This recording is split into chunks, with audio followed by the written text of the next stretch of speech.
राधे श्याम। साथियों, आज मेरी एक छोटी सी आपसे प्रार्थना है। जैसा कि आप जानते हैं, हमने फिजिकल और मेंटल स्ट्रेंथ को बूस्ट करने के लिए एक चैलेंज शुरू की है 7 दिन के लिए, जिसका उद्देश्य ये है कि हर दिन हम नियमित कुछ योग व्यायाम करें जिससे हमारा शरीर और मन स्वस्थ रहे।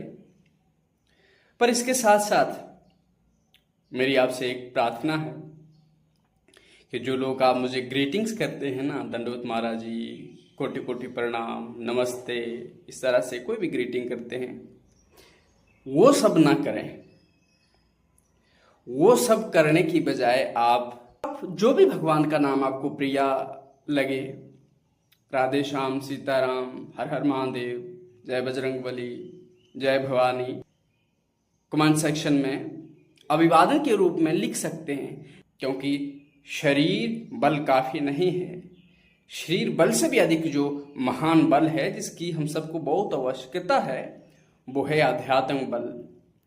और अध्यात्म बल धारण करने के 2 मूल कारण हैं, और जो सबसे श्रेष्ठ कारण है वो है नाम जप।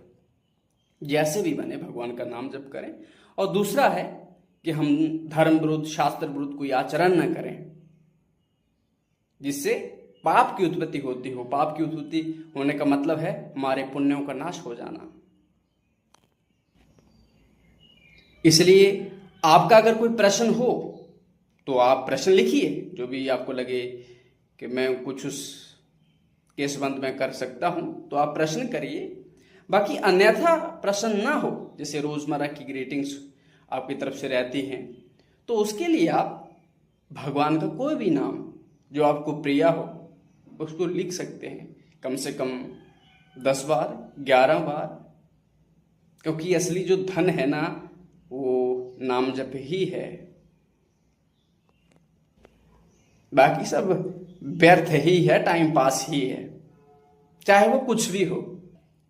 उदाहरण के लिए, जो मानते हैं ना, कितने ही लोग किसी ना किसी चीज के लिए मेहनत करते हैं, लेकिन उसमें से कुछ ही लोग उसमें सफल हो पाते हैं। क्यों? मेहनत तो सबकी थी ना। तो फिर एक चीज आ जाती है जिसको बोलते हैं लक फैक्टर। वो लक फैक्टर कुछ नहीं है, वही आध्यात्मिक बल है। अपने शुभ कार्यों की जो समर्थ है, ताकत है, वही है। और जिसको 1-2 प्रयास में ही बिना ज्यादा मेहनत करके ही हो गया तो उसका पीछे का शुभ है। और जिसको बहुत प्रयास करने पर भी नहीं हुआ, उसका पीछे का अशुभ है। इसलिए इन चीजों को आप अपने जीवन में उतारने का प्रयास करें और निरंतरता बनाए रखिएगा।